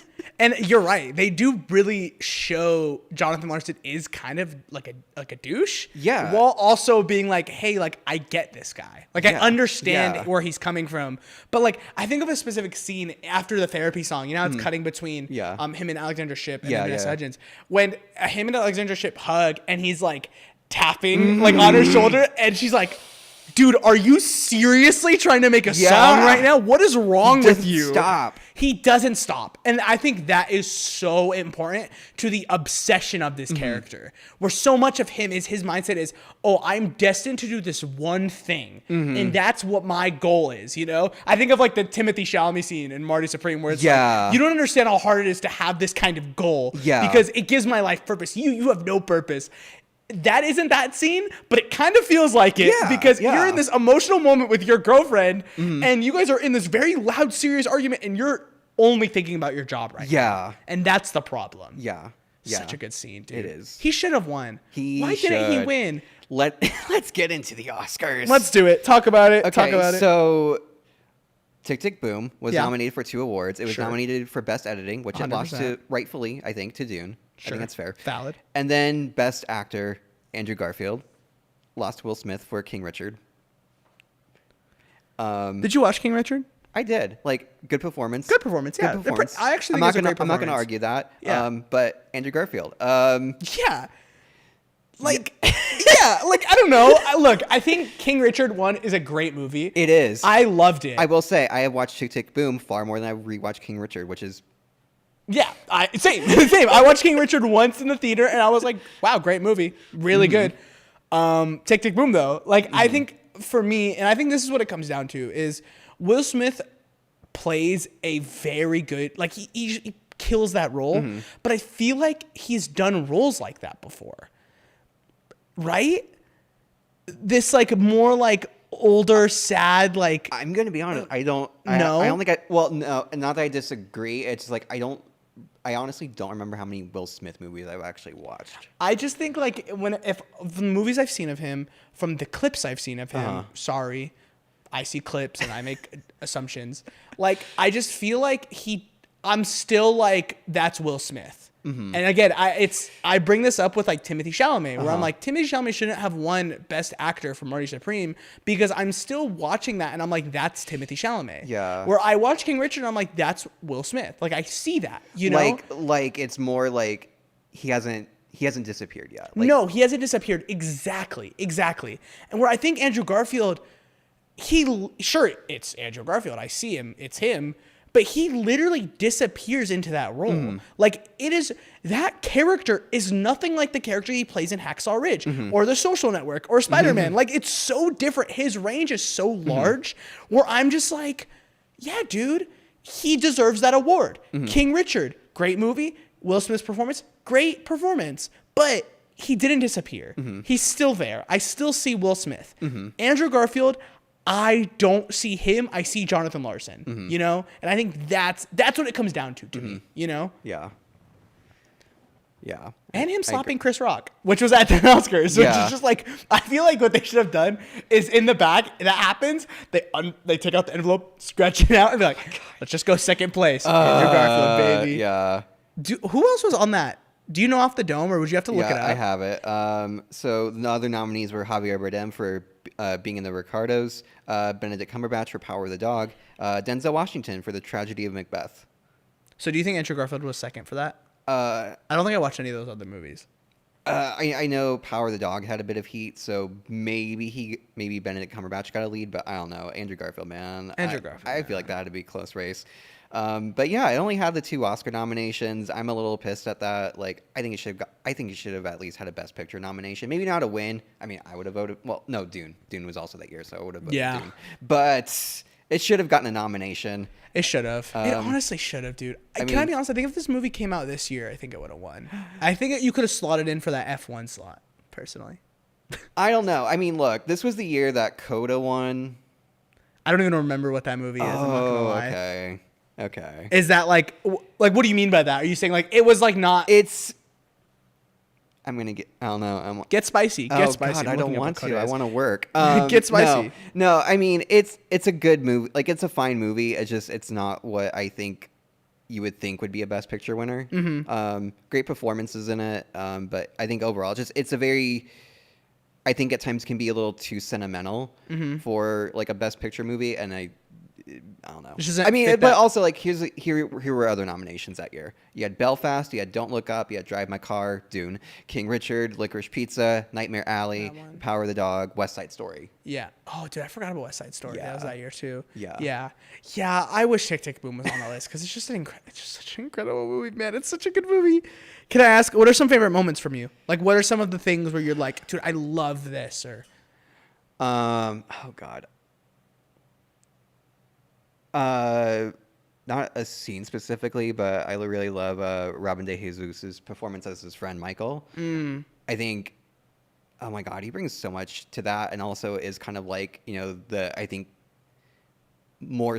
I mean, I don't know. I think like him and Susan are both kind of voices of reasons, but I think he sits a little bit more firmly on that. Yeah, because his life is so much different. Where like Exactly. Susan is already a dancer, she's someone pursuing art. Where like Michael is like I forget what his job was, but he was like in advertising. But like, I mean, like he pursued the arts, whatever. And like in the 80s, he would have been like, people would have been like, you sold out, man. And it's like, I don't know. I mean, like that apartment was pretty sweet. That apartment was pretty sweet. 401k, health insurance. I mean, who needs that though? Who needs it? But I think they do have this, and I think I also like too is that like even like at the end when like Jonathan Larson is like, hey man, I want what you have. Like, it's like, he's like, he's lost out in suburbia. It's not happening. And he's like, hey man, bring me in. I'll apologize. I'll do anything. And Michael's like, dude, there's a lot of people like me, failed actors who end up in these jobs, but you've got the sauce. You got to continue on. You got to figure it out. And it's like shit, man. It's so like, real, man. With great power comes great responsibility. it's like, oh, I am doomed to be this. Oh, fine, I will. Yeah. Yeah, and then he goes and creates the most popular musical with theater kids, Rent. But yeah, it's. Which I didn't know, by the way, either. Like I knew nothing about this guy. I'm very much not in like theater culture. Yeah, I still am not. Yeah. But Rent is very much like every theater. It's like it's kind of like it's that sort of like it's kind of edgy enough to like interest like the most like sheltered theater kid. It's like, oh my God, it's 90s New York. Oh my God, they're talking about AIDS and there's gay people, so it's like coming from like a Christian background that was kind of like, oh my God, this is whoa, I gotta go check this out. And then it's good. Like I enjoy it. It's got bops. I like it. But yeah, that was kind of like my introduction to him, and I knew him for a long time through that, and then hearing about this years and years later, it's like, oh, this is really cool. And then, learning that, like, Lynn also had a personal connection to it because he actually played Jonathan Larson in a production of this before. Oh, I didn't know that. That's pretty cool. Can I ask a question? So Rent, they have a movie for it. I know that. How good is it? Like, is it one of those, like... I will applaud. They brought most of the original Broadway cast back for it, but it has such a weird vibe compared to what the stage play is or the stage version is. It's got a lot of mixed reactions. Like, I don't know. I think it should be remade. I think they should try again. Lynn, you have my vote of confidence with how you handled Tick Tick Boom. You should totally remake Rent. I would love to see that version. But it's one of those things of like, it just there's a weird. So when Jonathan Larson died, he died like the day before, or the day of, I forget exactly what it was, where they were doing previews for Rent. Yeah, so he never got to actually watch people's reactions. Yeah, he never got to see the I remember reaction. that being insane because they played at the end of the movie. Yeah. They show the text for it. Yeah, and and so what like the during that heck? period when you do the previews, like you're editing things out, you're changing out songs, and so Rent never quite got that like treatment. So like everything's been kind of stuck basically in its like final rehearsal period. Yeah. And it kind of, and so there's moments where it like maybe should have been edited a little bit, but where was I going with this thought, man? But movie. We were talking about the movie. Oh, the movie. That's right. Yeah. So I think in doing so, it kind of just inherits some problems, and and I think even today there's probably like more progressive language that would probably be more appropriate if you're going to remake it. So I think a remake is worthwhile doing. Mm-hmm. The 2005 movie, I think it's enjoyable for what it is. Like I enjoyed it when I first watched it. Again, I did come from a sheltered background, so but there was something very. I enjoyed very much the spirit of it. I enjoyed, being able to see like the original actors come back for the roles, 10 years later. Because like, they always don't, a lot of times, when Hollywood likes to like bring Broadway to the movies, it's always like, we're going to throw in big names and you get, and you wind up getting like Russell Crowe for Les Mis, Mm-hmm. Yeah. So, it doesn't always translate, but yeah, so I like the appreciation for that. I like that, there was heart in it. Was worthwhile, but yeah, I would love to see Lin-Manuel Miranda take a crack at it. But yeah, what are your thoughts on Lin-Manuel Miranda? Because I think he gets a lot of hate from the Disney crowd in terms of like he basically does almost every single song for those movies, so he's kind of a mixed bag in that sense. I mean, is he over prolific? Yes, but like, don't you want your favorite artist to get their bag? Yes. Yeah. Does his songs kind of sound alike? Yeah, but like a lot of people do. Who gives? That's what happens when one guy is kind of doing most of the music. Like he has a style. That's just how it is. Yeah, I get it. I get it. I like, but I do get it. I think there's an obviousness to him. Like, I mean, like the people from Frozen, like they did like also the music for like WandaVision and Agatha, and you wouldn't necessarily know that, unless you like looked at the credits. Whereas, Lin, it's like from the get, like 5 seconds in a song, like, oh. There's a song in Moana 2. It's the song they sing when they're on the boat, and like one of the girls, I think she's Australian, she has an Australian accent. Like she literally starts rapping, and you're literally like, oh, that's he literally did that. Like that's just him being like, yeah, guys, we have to do this thing. Yeah. But I mean, like I enjoy his music. But as a director, oh my god, I was impressed. This is his debut. Yeah, and he kills it. Like it's actually a really well-made movie. It's weird. What else has he done outside of that? Like, has he done anything since? No, right? Actually, he's just gone in production on his next movie, Octet. Oh. So it's about. I didn't know this. Yeah, I literally just learned that this thing existed like 2 weeks ago. Cool. So it's about this like group of. I think it's Octet. So there's 8 people. They meet in like this church basement, and they're basically kind of like an AA, except it's like for. I did see this. Okay, yeah, because it was with Amanda Seyfried and Rachel Zegler, and it was Lin. I was like, I love Rachel Zegler. Oh my gosh, I want this movie. Yeah. Yeah, and they're and they're all like addicted to like different apps on their phone or whatever, so they like try to like, get through it. But yeah, it's. Any idea when this will come out? I think next year or 2027, I think. That's really exciting. Yeah, I mean, they're filming it right now. It's April, so it's, Dude, that's really exciting. Yeah.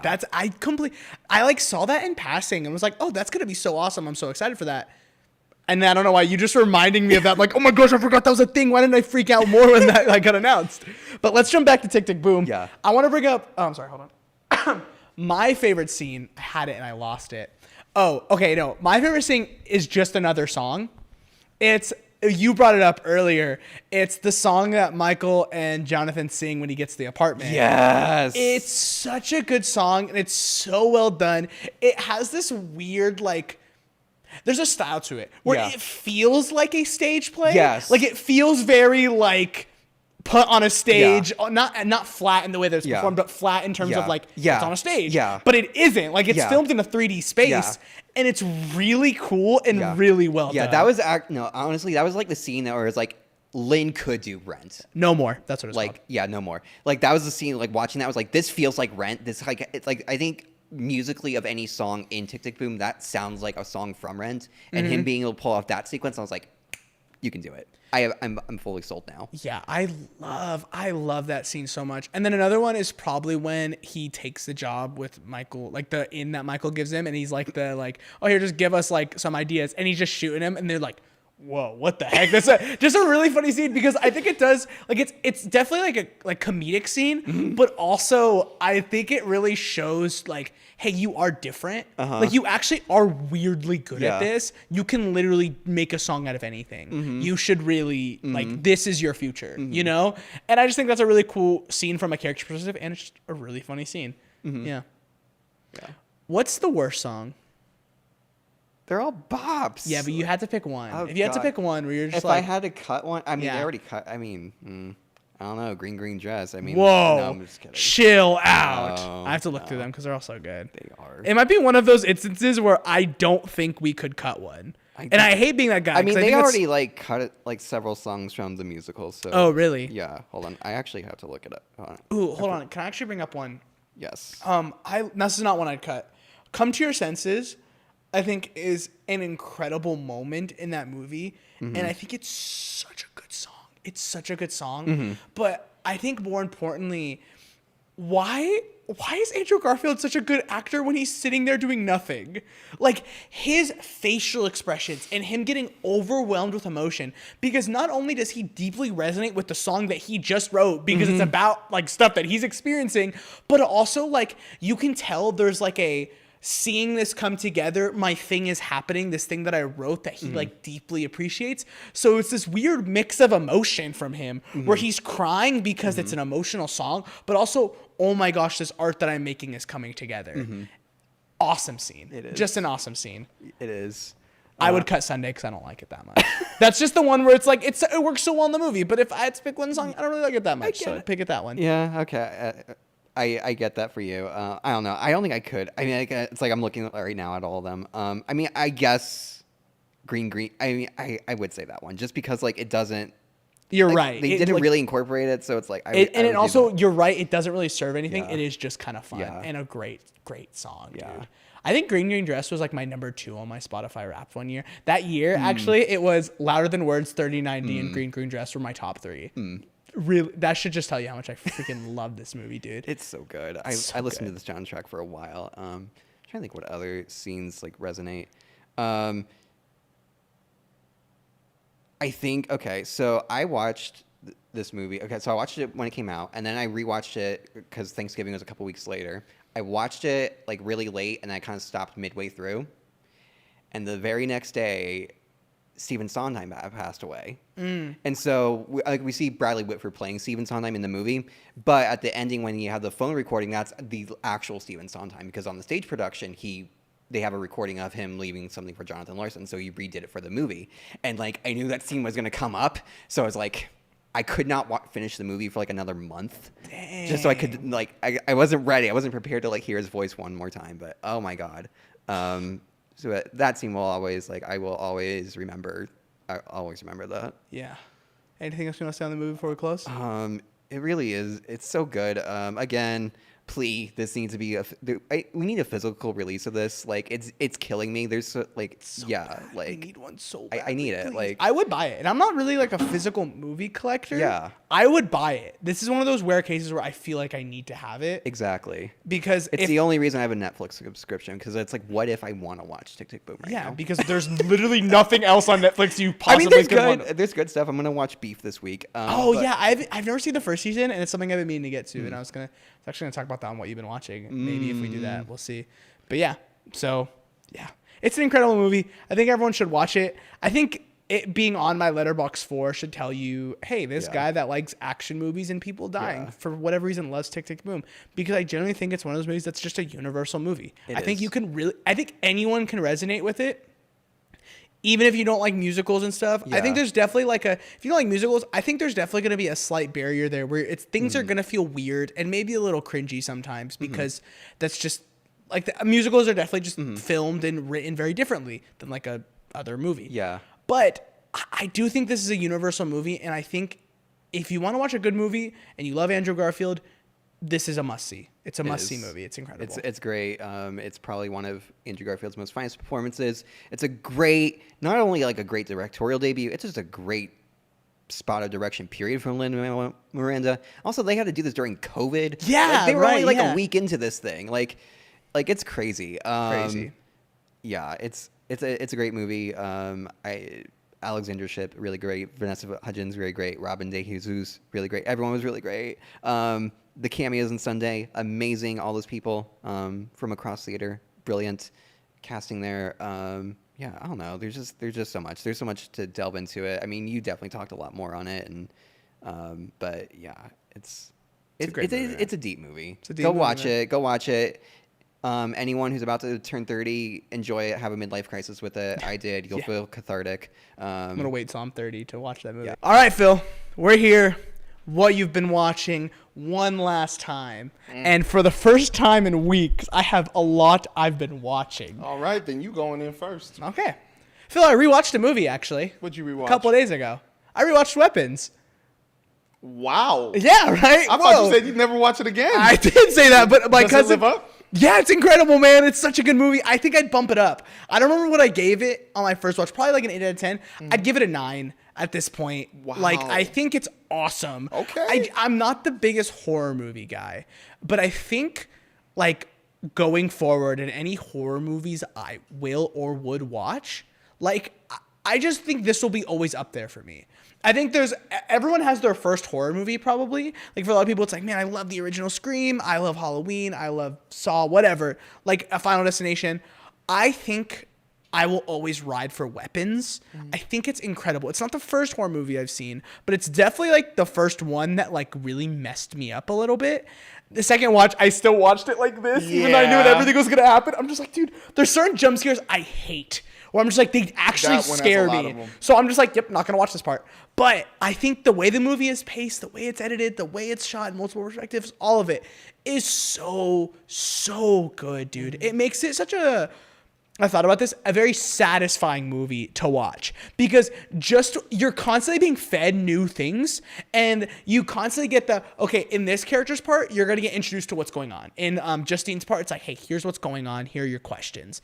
In Archer's part, you're gonna get maybe, I forget what the order was, but it isn't really until the cop and then the druggy guy where you start getting the who, what's, whys, and whens. And for me is I like that information is slowly given to you. And what I most appreciate about this movie, and I said this when we reviewed it, I like how simple everything is. Yeah. I love that everything I'm just like, okay, yeah, sure. I'm never like, nah, I don't know, that's a stretch, or that feels dumb, or this is stupid. Everything feels so consistent, so easy to understand, and genuinely, I couldn't be more excited for Zach Krager's Resident Evil movie than I am right now, because if this man could give that level of horror to a Resident Evil movie with like it's definitely a different thing. Oh, I'm so in, dude. I'm so freaking in, man. And from test screenings, it sounds like the Resident Evil movie's incredible. So I'm in it, dude. I love Zach Krager so much. I need to watch Barbarian. Isn't he also doing a spin-off for this movie too? Yes. It's going to be like Aunt Gladys or something? I think he's producing, though. I don't know if he's directing. Okay. But still cool. I talked to my cousin after I watched this with him, and he loved it. I told him I'm still iffy on it, where I think Aunt Gladys's performance, Amy Madigan's performance is so good. Oh, yeah. And, like, sure, I would love to see her do it again. But there's something about not really knowing who she is and like where she comes from that I like so much. But I think the spinoff will be great. I think it has so much potential, but I'm still going to be doesn't need to happen, because I think this movie still is perfect, and not perfect, but I think this movie is still incredible without it, you know? I think my theory is going to be correct. What? She stole the actual Aunt Gladys. Oh, yeah, I can see that too. Like, killed Aunt Gladys. I can see that too. For me, though, is it really sounds like they've met her before. And like that's what always gets me confused is like the parents talk about they do actually have an Aunt Gladys, and like she wasn't at their wedding, but like, oh, man, it's confusing. Dude, that performance is so good because genuinely I'm like, I don't know if I should believe you. She has a line when she's talking to the kid, I forget his name, and she's like, oh, I remember when you were a little baby. Were you there? They said they hadn't seen you in forever, so I don't know. Like, I don't know. I don't think so. Maybe, who knows? But just a great, great movie. I've been watching a few other things. I finished Free Ren season 2. Ooh! Free Ren season 2. I did too. Oh, you did? What'd you think? I loved it. I loved it too, I right? really liked it. Like, Free Run is incredible. Free Ren is incredible, man. It's so good. I was watching inside a diner I usually go to sometimes. Nice. After I get in the booth, I watch some stuff, and I didn't know that was the last episode. So when I watched that last episode, I was like, ooh. And I watched the last episode of Jujutsu Kaisen at the same time too. But I was like, wow. Yeah. Free Run season 2 was really good. Dude. It was shorter than I thought. It was shorter. It was But 10 episodes. I don't care. I don't mind. Like, I was bummed because, like, I want more. But what I will say is what I love about Freeman so much is even in the filler, which I think this season was a lot of, it was a lot of side quests and really just kind of watching them journey. Dude, it's still great. It's still actually, like, absolutely incredible. I think Freeman by the end will be, I think Freeman by the end will be, like, top 3 favorite animes of all time for me. Like, hands down. Hands freaking down, dude. I think the presentation is beautiful. I love the art style and the animation so much. There's a simplicity to it that I like. I really appreciate it. Kind of, I don't know. I think the simplicity lends itself to being very peaceful to look at, where everything is just so comforting because everything sort of just has these bright colors and not a lot of detail, but the characters still have good expressions. And doesn't help that the English dub voice acting is so good, where like every character's voice is soft and relaxed, and only ever until like fight scenes are happening or when characters are like sort of being a lot louder, most of the show is very quiet. And I really, really appreciate that. And the character moments are just perfect, Very dude. good. Spoilers, the Stark and Fern date episode had me kicking my feet while watching it, bro. Like I'm saying, like, yeah, like, yeah, nice. This is so nice. It's just so cool. It's just such a wholesome show, man. And I think it's so different from most animes you watch and we'll talk about another anime in a second. Where it has to be action-packed and dark and, like, it needs to be this intensity all the time and cool aura fight scene moments. Frieren isn't that, and I love it for that because it's just it's a character-driven show, and it's a very, like, relaxing show, and I don't know. It really is. That's why I love it so much, and I think that's why, like, if I'm going my top 3 off the dome, like, it's Attack on Titan, it's My Hero Academia, and it's probably this. Okay. Like, genuinely, I think that's what it is. But, yeah, Frieren Season 2, incredible. JJK, because I guess you watched it too. We'll talk about that really quickly. What'd you think? So I have mixed feelings because that last episode was very awesome. Yeah. But then I was like, this feels shorter.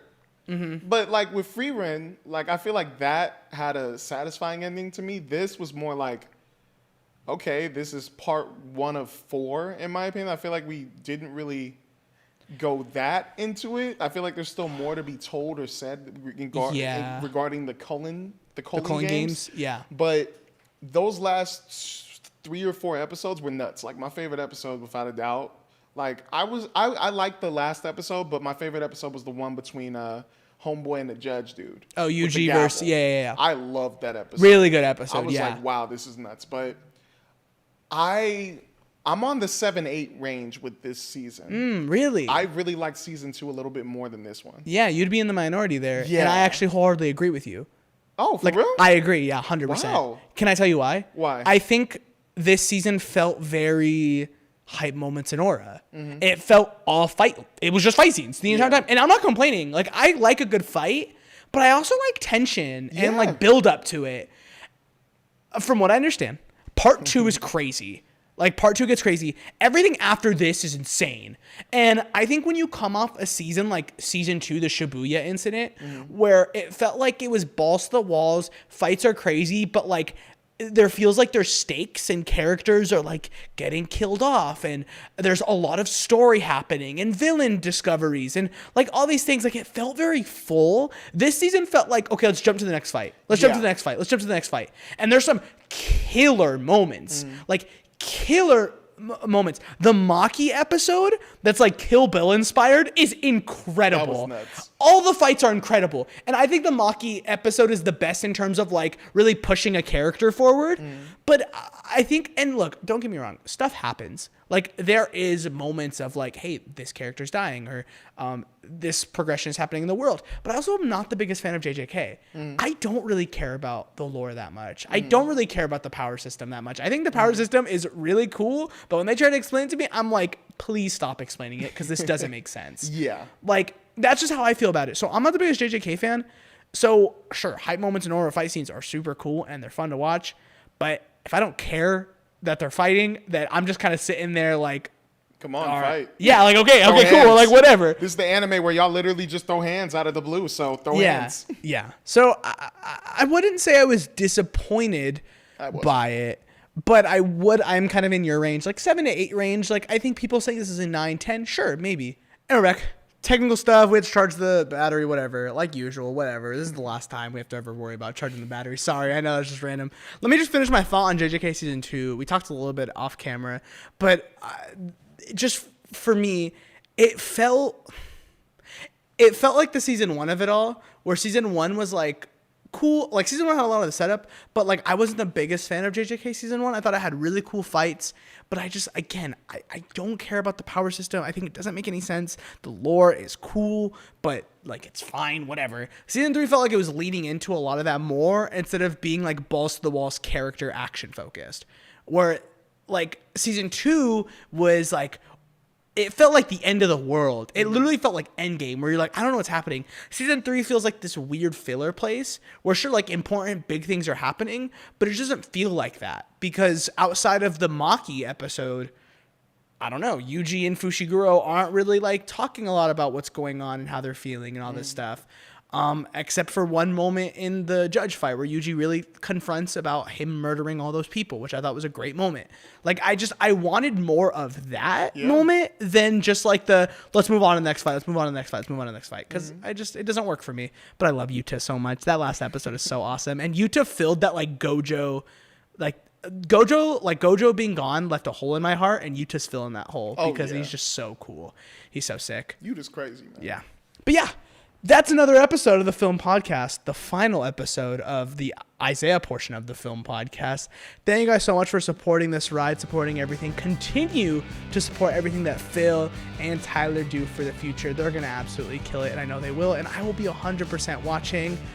Thank you guys so much for watching. Make sure to like, comment, subscribe on all things, YouTube, Twitter, Instagram, TikTok, and Spotify for you audio listeners. Thank you guys so much, and I'll see you. Peace. So sad.